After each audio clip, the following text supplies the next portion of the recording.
ఏంటంటే ఇద్దరు భార్యాభర్తలు వడపల్లిలో ఉన్నటువంటి దేవాలయానికి వెళ్ళి అర్చనలవి చేయించి వాడు బయటకు వస్తుండగా ఎవడో వాడు గుణపం పెట్టి అక్కడ తవ్వుకుంటున్నాడు బయట.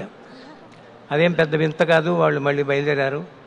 అక్కడి నుంచి ట్రిపుల్కేని వెళ్ళి పారసారథి గుడి దర్శించుకొని లోపల అర్చనాధికారులు అయిపోయిన తర్వాత మళ్ళీ బయటకు వస్తే ఇదే వ్యక్తి అక్కడ కూడా గుణపం పెట్టి తవ్వుకుంటున్నాడు కనిపించాడు.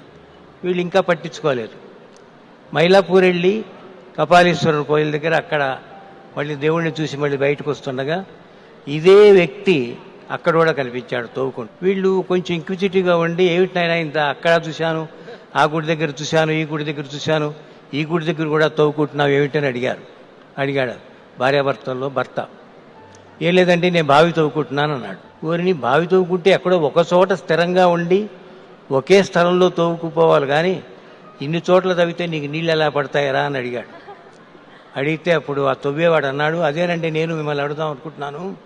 ఏదో ఒక గుడికి వెళ్ళి ఎక్కడో ఒక దేవుడిని నమ్ముకుంటే మీకు ఎంతో పుణ్యం వస్తుంది కదా, మీరు ఇలా ఎన్ని గుళ్ళు కడుతున్నారు మీకే పుణ్యం వస్తుంది అని చెప్పిన మాట నాకు గుర్తుంది.